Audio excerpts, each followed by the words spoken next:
Selamat bertemu kembali saudara-saudari yang mengasihi Tuhan, dikasihi Tuhan Yesus Kristus. Kembali puji kepada Tuhan, kita diberikan hari yang baru. Hingga saat ini saya juga akan masih melanjutkan dari Wahyu pasal yang ke-6. Saya masih di bagian awal dari Wahyu pasal yang ke-6. Saya akan berdoa terlebih dahulu. Bapa di surga, hamba berterima kasih, mengucap syukur. Kau berikan hari, Kau berikan kesempatan untuk kami juga boleh menikmati anugerah kebaikan dan kemurahan Tuhan.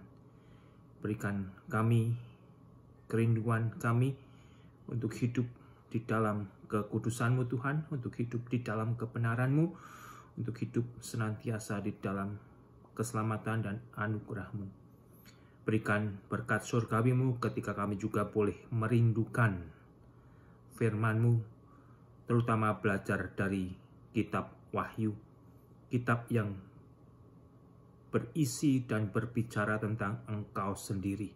Buat kami mengerti dan jadikanlah kami sebagai penurut daripada nubuatan dari isi kitab Wahyu yang berbicara tentang Engkau Bapa dan daripada-Mu sendiri Tuhan Yesus.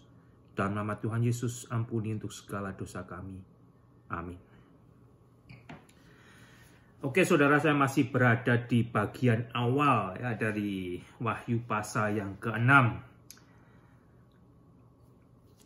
Wahyu pasal yang ke-6 berisi tentang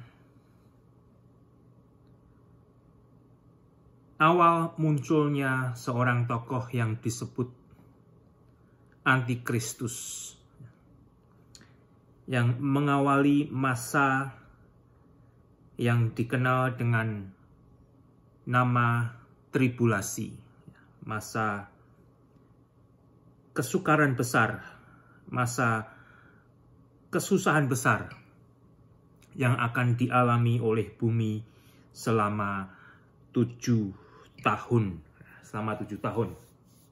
Jadi di Wahyu pasal yang ke-6 ini Anda akan membaca dan menemukan awal dari munculnya seorang tokoh yang disebut si Antikristus. Manusia berdosa atau juga dikenal sebagai pembinasa keji.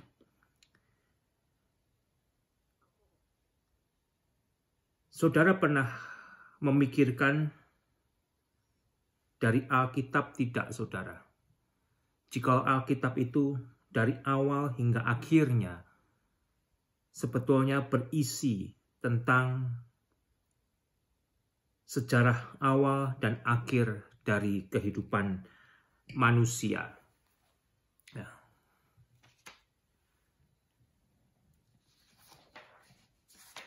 Alkitab ini, saudara, Alkitab ini ya, dari Kejadian sampai dengan Wahyu berisi blueprint atau sketch atau skema tentang kehidupan manusia. Kalau Anda mau membaca Alkitab dari awal sampai akhir, dari Kejadian sampai Wahyu, dan Anda mungkin sudah membaca beberapa kali, Anda mungkin akan bisa mengerti apa yang saya katakan. Yang mana Alkitab ini berisi sketch atau skema akan kehidupan manusia dari awal hingga pada akhirnya. Allah yang disebut Allah Elohim, atau Allah yang tunggal, atau Allah yang esa tapi jamak, yang juga dikenal sebagai Allah Tritunggal, adalah Allah yang mengawali dari segala apa yang telah diciptakan. Allah yang telah menciptakan manusia. Itu Anda bisa baca dari Kejadian pasal pertama, saudara. Kalau Anda mau membuka, ya dicatat dulu, nanti dibuka Anda baca dari Kejadian pasal pertama, ayat pertama dan 26. Dia adalah Allah yang Esa, Allah yang tunggal tapi jamak, yang juga dikenal sebagai Allah Tritunggal. Kata Tritunggal itu tidak ada di dalam Alkitab, sebagaimana kata Alkitab itu juga tidak ada di dalam Alkitab. Tetapi kata Tritunggal berbicara tentang adanya satu Allah, Allah yang Esa, Allah yang tunggal, yang telah menyatakan dirinya dalam 3 pribadi kepada kita, kepada manusia. Oleh karena itu kalau Anda membaca di Kejadian 1 pasal 26,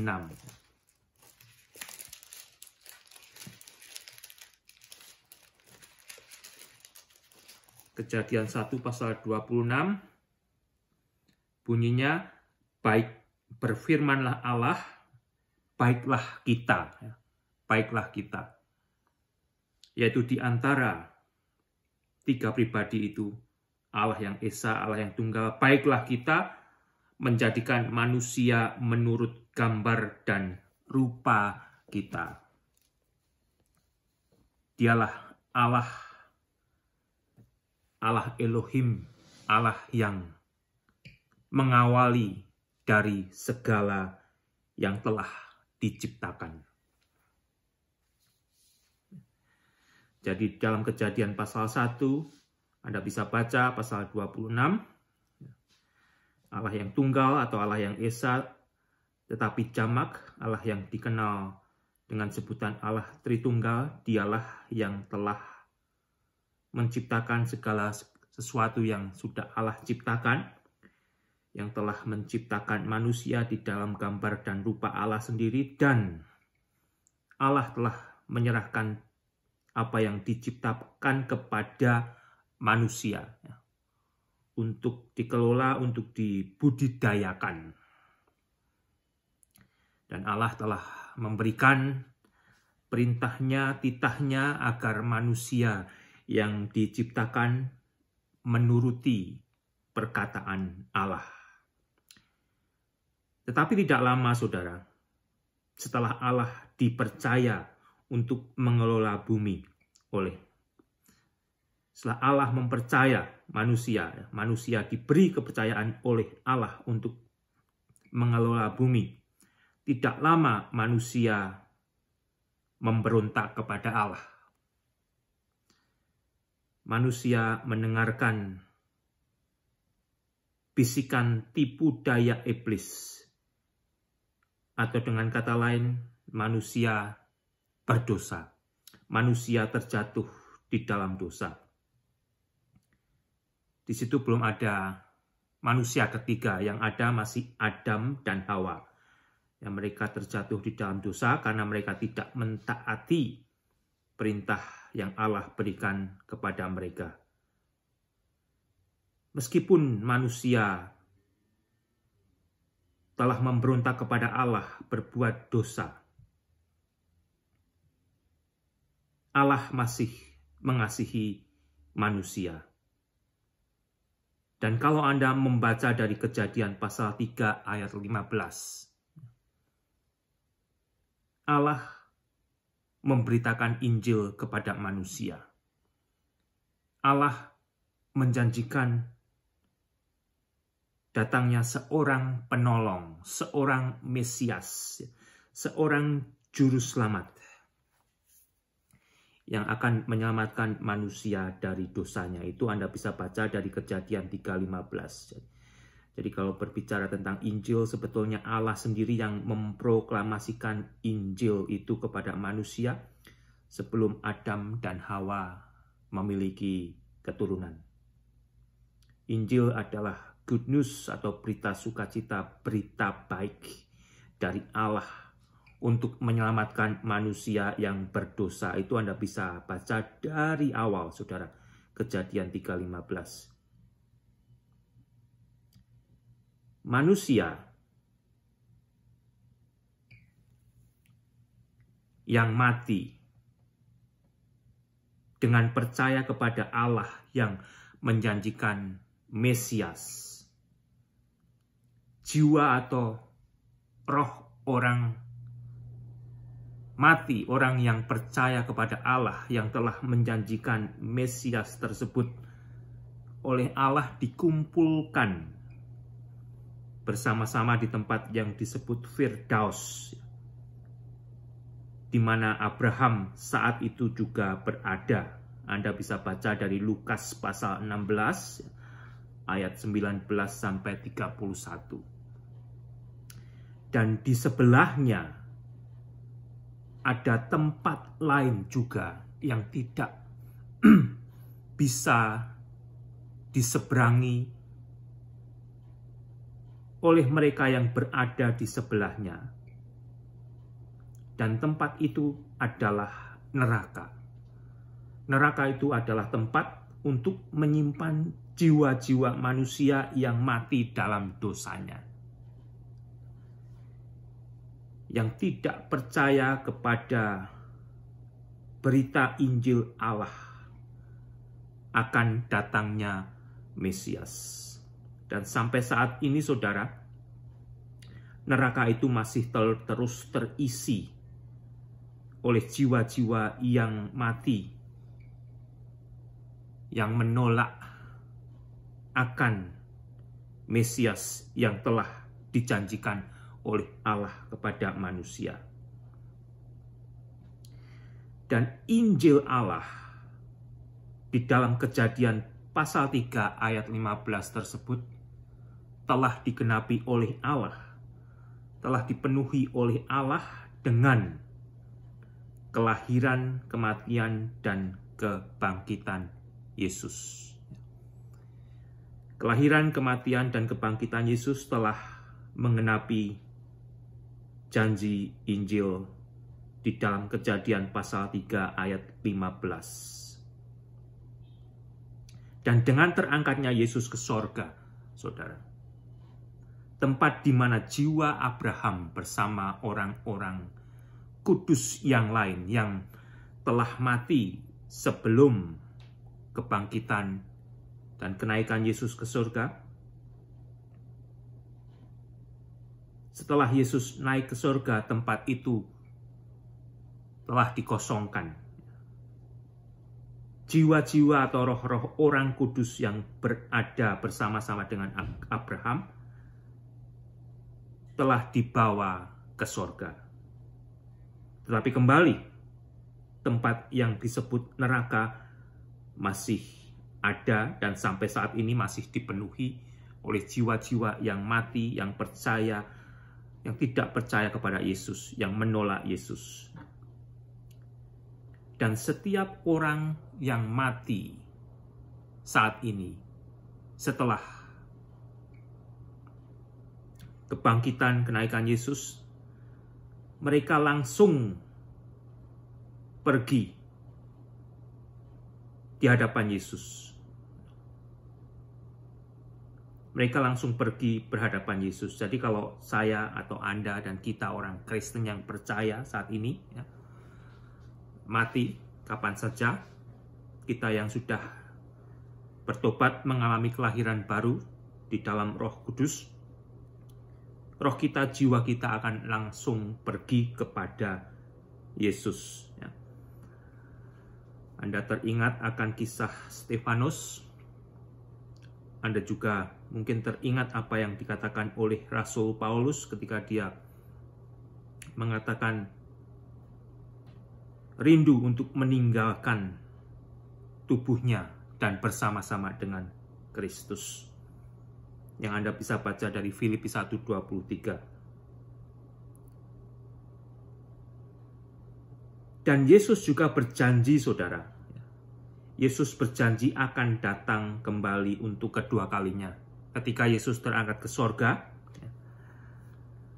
yang Anda bisa baca di dalam Kisah pasal pertama,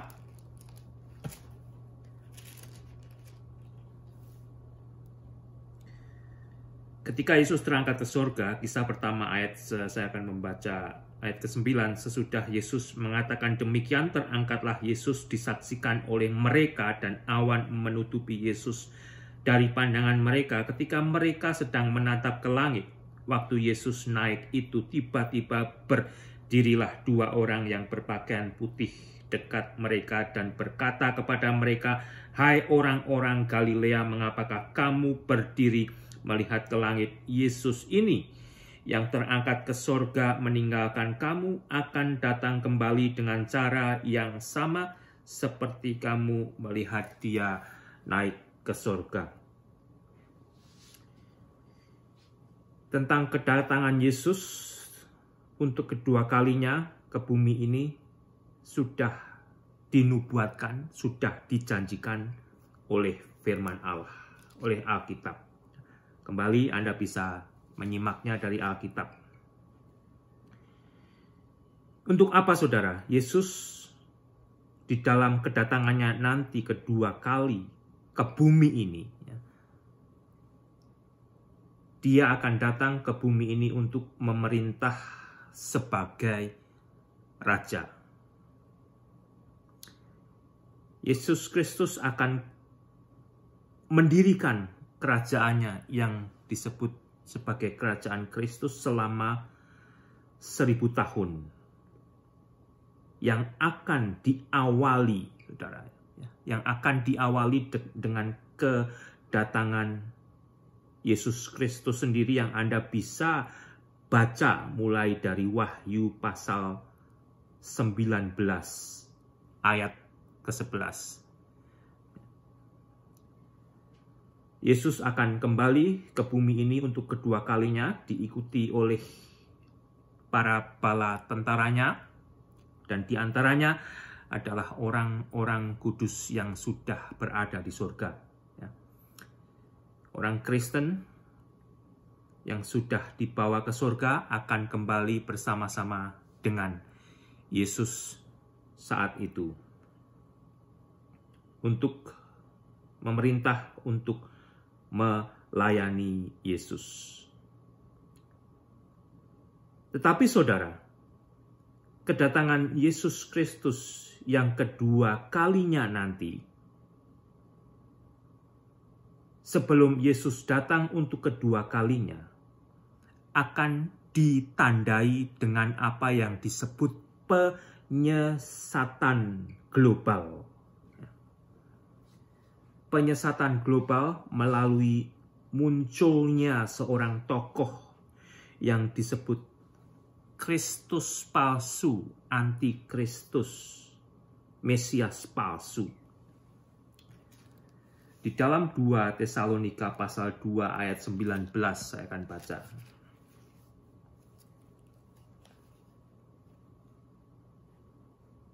Dua Tesalonika 2 ayat 9 sampai 12.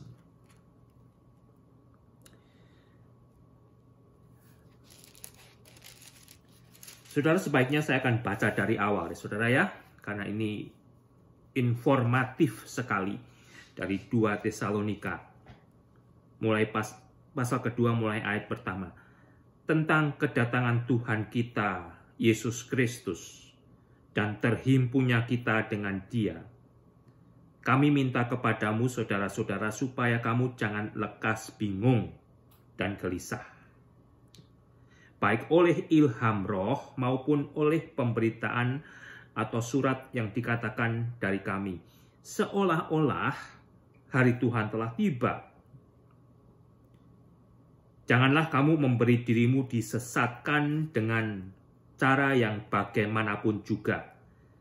Sebab sebelum hari itu haruslah datang dahulu murtad. Dan haruslah dinyatakan dahulu manusia durhaka yang harus binasa. Jadi dengan kata lain, sebelum Yesus nanti pada akhirnya akan datang kembali kedua kalinya, akan datang dulu murtad. Akan dinyatakan dulu manusia durhaka yang harus binasa. Dialah si antikristus, si Mesias palsu. Ayat keempat, yaitu lawan yang meninggikan diri di atas segala yang disebut atau yang disembah sebagai Allah. Mesias palsu, antikristus, akan menempati tempat untuk menyamakan dirinya sebagai Allah dan mau disembah menggantikan Allah. Bahkan ia duduk di bait Allah dan mau menyatakan diri sebagai Allah. Jadi si antikristus ini akan mengambil tempat tersebut, mengambil tempat menggantikan Allah. Ayat kelima, tidakkah kamu ingat bahwa hal itu telah kerap kali kukatakan kepadamu ketika aku masih bersama-sama dengan kamu. Dan sekarang kamu tahu apa yang menahan dia, sehingga ia baru akan menyatakan diri pada waktu yang telah ditentukan baginya. Perhatikan saudara, dan sekarang kamu tahu apa yang menahan dia. Jadi kedatangan si antikristus ini, si Mesias palsu ini, masih ditahan. Masih ditahan. Belum muncul sebelum penahan itu membuka tahanannya. Ayat ke-7, karena secara rahasia kedurhakaan telah mulai bekerja, tetapi sekarang masih ada yang menahan. Kalau yang menahannya itu telah disingkirkan, pada waktu itulah si pendurhaka baru akan menyatakan dirinya, tetapi Tuhan Yesus akan membunuhnya dengan nafas mulutnya, yang akan memusnahkannya kalau ia datang kembali. Di waktu Yesus datang kembali untuk kedua kalinya, akan memusnahkan si pendurhaka ini, si antikristus, Mesias palsu. Kedatangan si pendurhaka itu adalah pekerjaan iblis dan akan disertai rupa-rupa perbuatan ajaib dan tanda-tanda dan mujizat-mujizat palsu dengan rupa-rupa tipu daya jahat terhadap orang-orang yang harus binasa karena mereka tidak menerima dan mengasihi kebenaran yang dapat menyelamatkan mereka.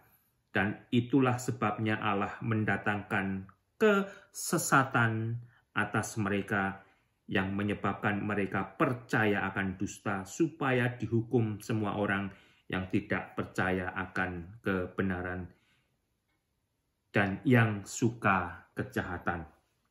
Jadi kembali saudara, sebelum Yesus datang untuk kedua kalinya di bumi nanti, yang Anda bisa baca di dalam Wahyu 19, mulai ayat 19, akan terlebih dahulu diawali oleh munculnya tokoh yang disebut antikristus ini. Kalau Anda juga baca dari Matius pasal 24, ayat 4 dan 5. Saya akan bacakan saudara, Matius 24, mulai dengan ayat ketiga. Ya. Ketika Yesus duduk di bait di atas Bukit Zaitun, datanglah murid-murid Yesus kepada Yesus untuk bercakap-cakap sendirian dengan Yesus.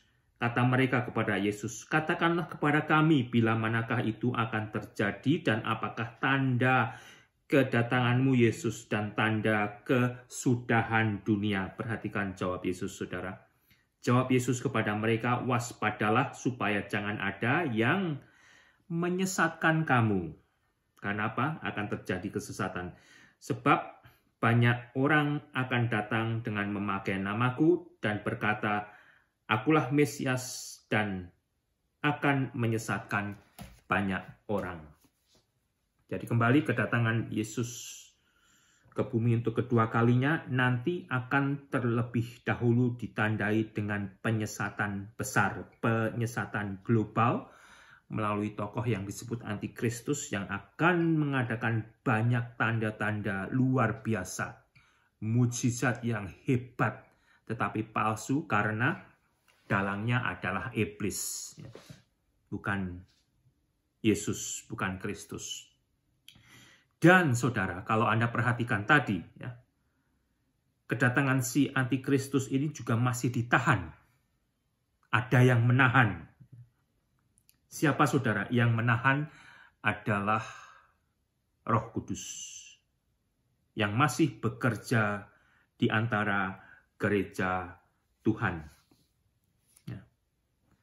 Yang masih secara khusus melayani gereja Tuhan. Atau dengan kata lain, selama gereja Tuhan masih ada di bumi ini, gereja yang dikenal oleh Tuhan sebagai jemaatnya, tokoh yang disebut sebagai tokoh antikristus ini belum akan muncul. Meskipun roh-roh antikristus sudah muncul sejak lama dan terus muncul, tetapi seorang tokoh yang disebut antikristus ini belum muncul. Baru nanti, setelah gereja Tuhan diangkat ke sorga, disitulah awal munculnya si antikristus. Jadi dengan kata lain, munculnya antikristus akan didahului dengan terangkatnya gereja Tuhan ke sorga. Ya, Anda bisa baca tadi, itu adalah yang menahan. Roh Kudus, gereja Tuhan, itulah yang menahan kemunculan antikristus hingga saat ini.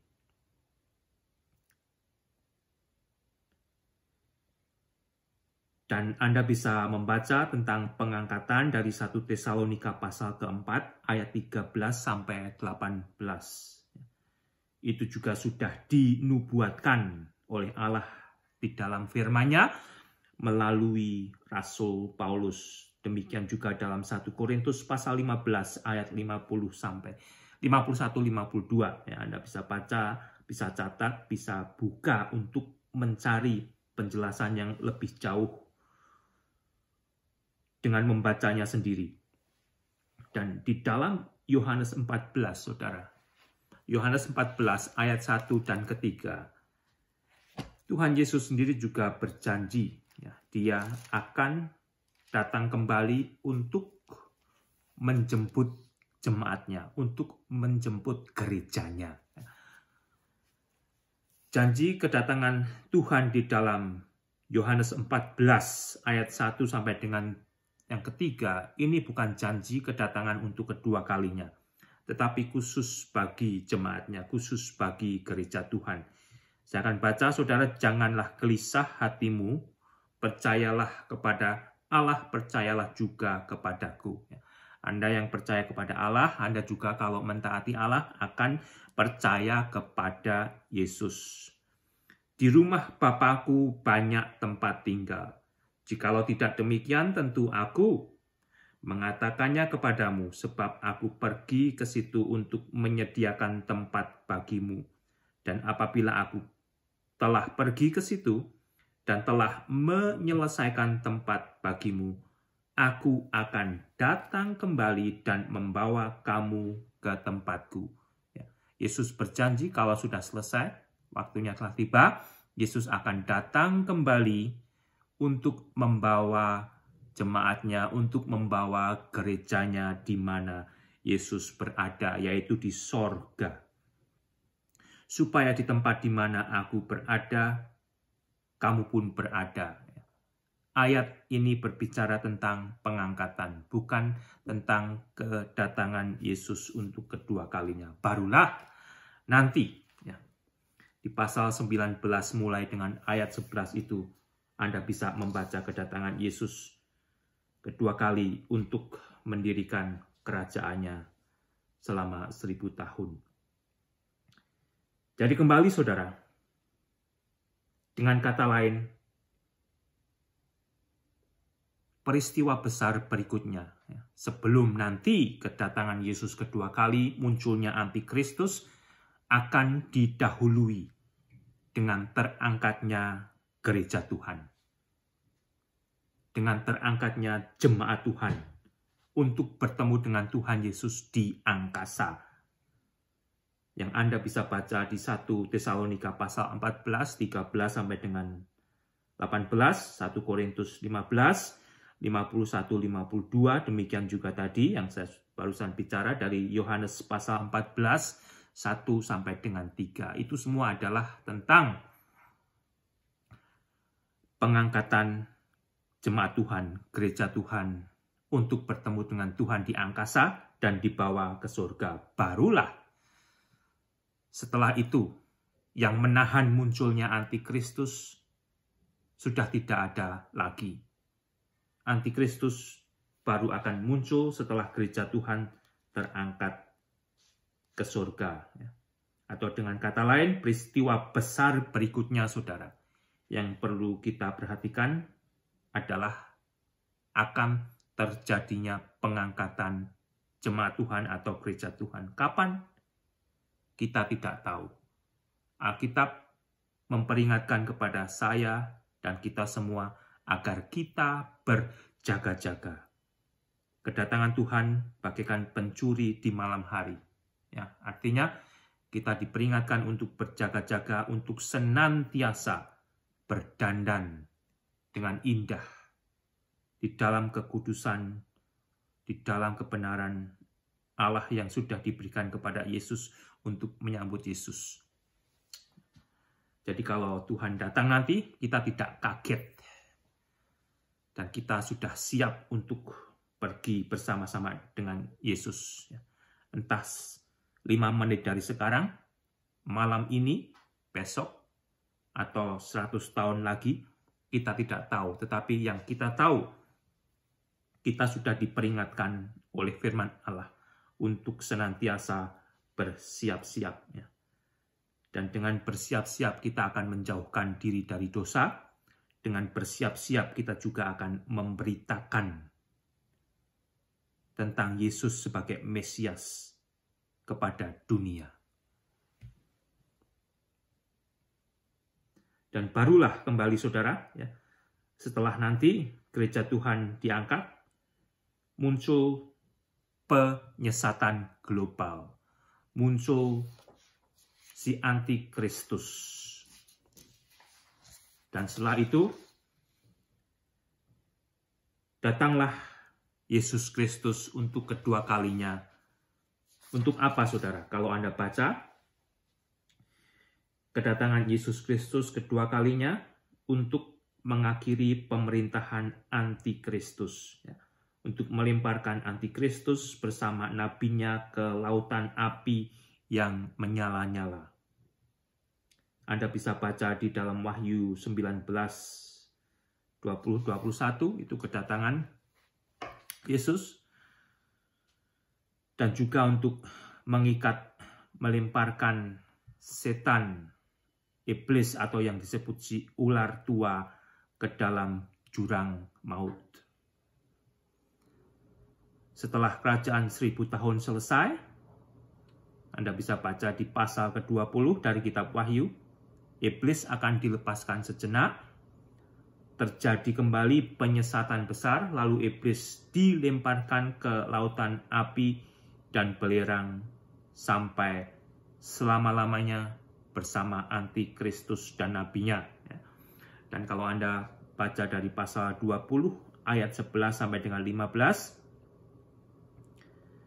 dari kitab Wahyu Anda akan membaca akhir daripada sejarah jiwa manusia yang mati dalam dosanya. Mereka akan dibangkitkan, mereka akan dihakimi di dalam penghakiman tahta putih, dan akan dihukum dengan dilemparkan juga ke dalam lautan api yang kekal, yaitu kematian kedua, kematian untuk selama-lamanya. Dan berikutnya akan disusul dengan munculnya langit baru, bumi baru, kota yang kudus, Yerusalem baru turun dari sorga. Itulah saudara, isi Alkitab sebetulnya. Yang berisi skema, yang berisi sketch, yang berisi blueprint tentang kehidupan manusia. Tidak peduli Kristen denominasi apa, tidak peduli Kristen macam apa, saudara. Tetapi jikalau Anda merindukan untuk masuk surga, agama yang disebut Kristen pun tidak akan menyelamatkan jiwa manusia tersebut. Hanya pertobatan secara pribadi melalui kelahiran baru di dalam Roh Kudus dengan percaya kepada Yesus Kristus sebagai Mesias, sebagai Juru Selamat, sebagai Tuhan dan Allah atas pribadi itu, itulah jalan yang menyelamatkan manusia tersebut untuk bisa masuk sorga. Saudara, baca ulang kembali apa yang saya katakan tadi. Ya. Dengan jelas, Alkitab ini berisi skema tentang kehidupan manusia dari awal penciptaan sampai akhirnya nanti. Bagaimana manusia berdosa akan dihakimi dan dihukum, dilempar ke dalam lautan api selama-lamanya. Dan mereka yang percaya kepada Allah, percaya kepada Yesus, diselamatkan dan akan tinggal bersama-sama dengan Yesus selama-lamanya. Dan perhatikan juga saudara di dalam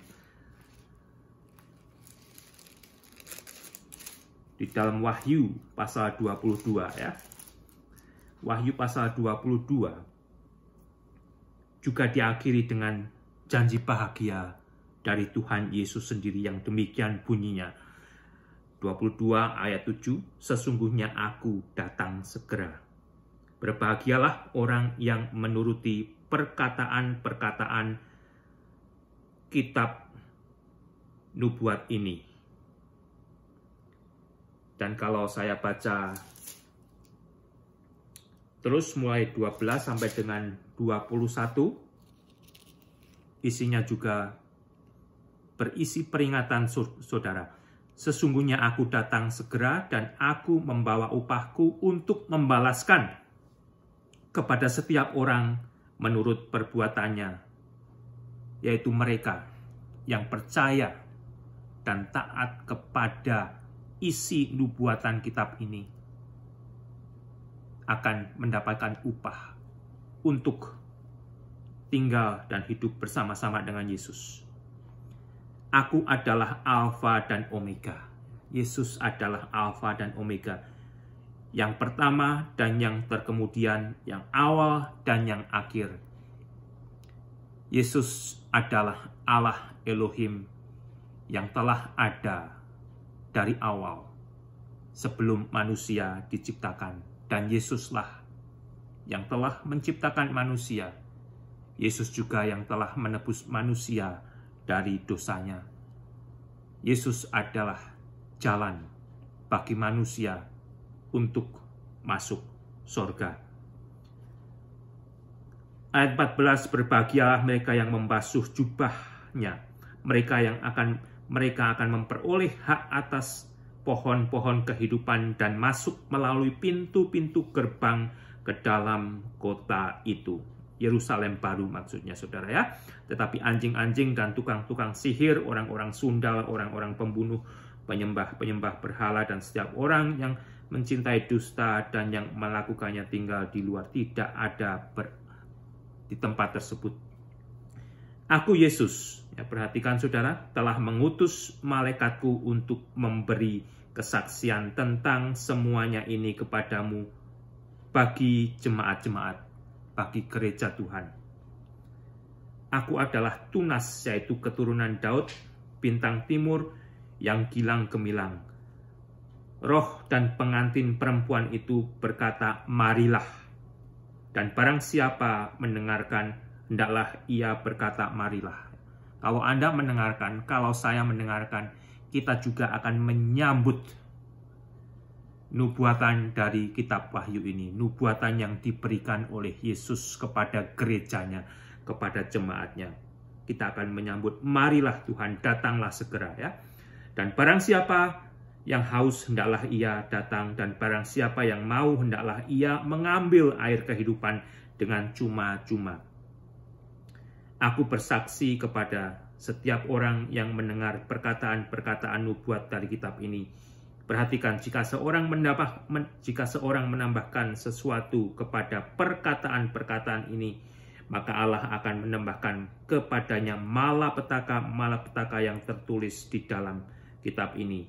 Dan jikalau seseorang mengurangkan sesuatu dari perkataan-perkataan dari kitab nubuat ini, maka Allah akan mengambil bagiannya dari pohon kehidupan dan dari kota kudus seperti yang tertulis di dalam kitab ini.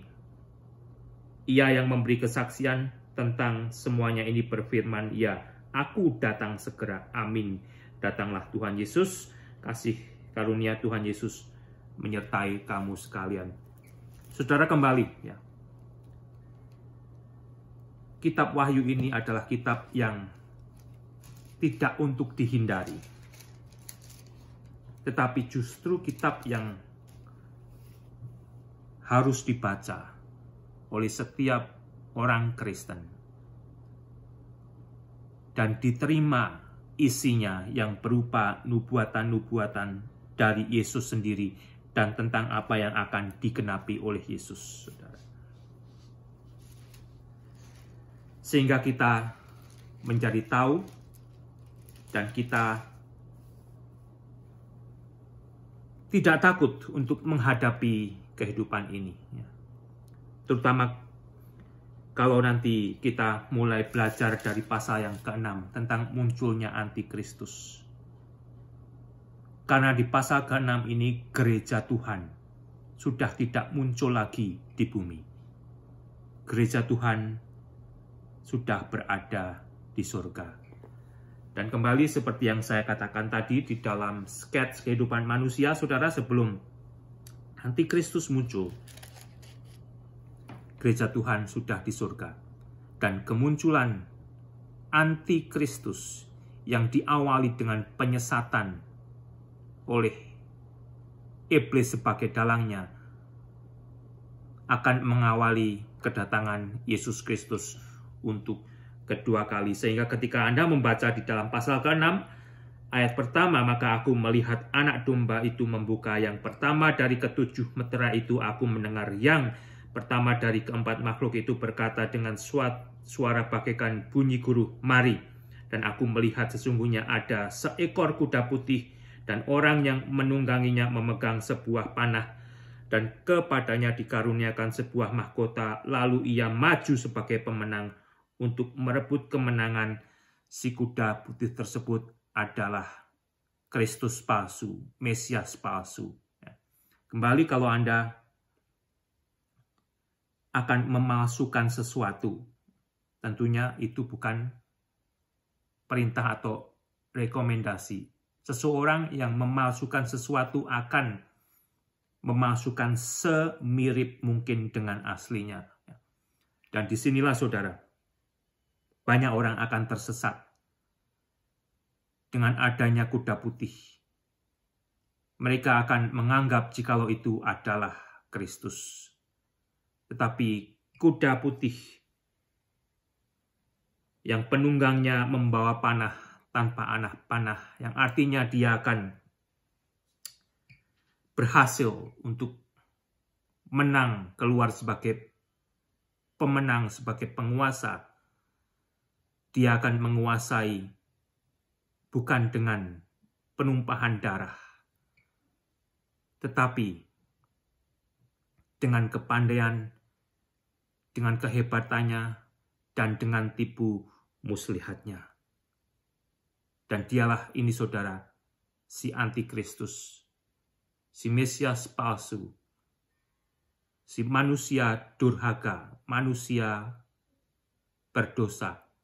Dia adalah pembinasa keji yang munculnya diawali dengan menyesatkan manusia yang seolah-olah dia adalah Kristus. Dan inilah, saudara, kembali adalah awal daripada masa yang nantinya disebut sebagai masa 7 tahun tribulasi. Masa 7 tahun tribulasi dibagi menjadi 2. 3,5 pertama dan 3,5 kedua. 3,5 kedua disebut sebagai masa kesusahan besar.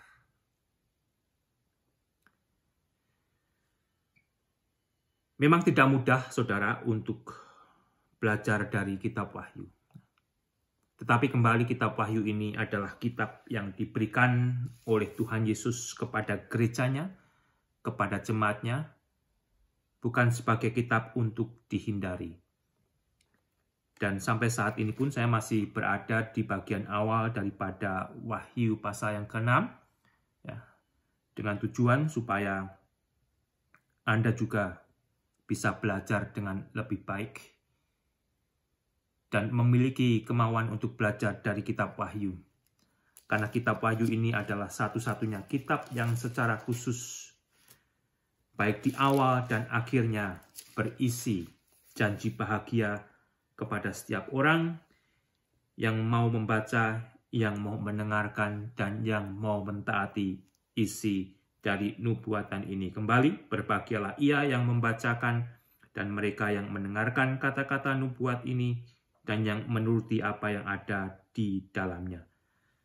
Sebab waktunya sudah dekat. Ya. Dan berikutnya, saudara, nanti saya akan masih lanjutkan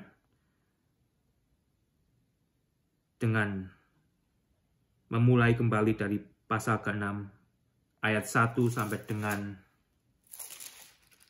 ayat yang terakhir. Ya. Mudah-mudahan berikutnya saya cukup akan melanjutkan dengan pasal 1 sampai dengan pasal 17. Jadilah manusia Kristen yang berbahagia karena apa, saudara? Karena Anda mau mendengarkan Tuhan Yesus Kristus. Jadilah manusia Kristen yang berbahagia karena Anda juga mau belajar dari kitab yang Tuhan Yesus berikan kepada Anda, yaitu kitab Wahyu. Dengan belajar dari kitab Wahyu, Anda akan dipersiapkan bagaimana Anda akan menyambut Tuhan dan Juru Selamat Anda, Yesus Kristus, dengan lebih siap lagi. Ya, Anda akan menjauhkan diri dari dosa, dan Anda akan bergiat diri di dalam memberitakan Injil yang adalah berita sukacita, berita bahagia bagi manusia yang berdosa. Karena hanya Injil inilah, saudara, Injil Yesus Kristus adalah keselamatan bagi manusia untuk masuk ke surga. Tuhan Yesus memberkati.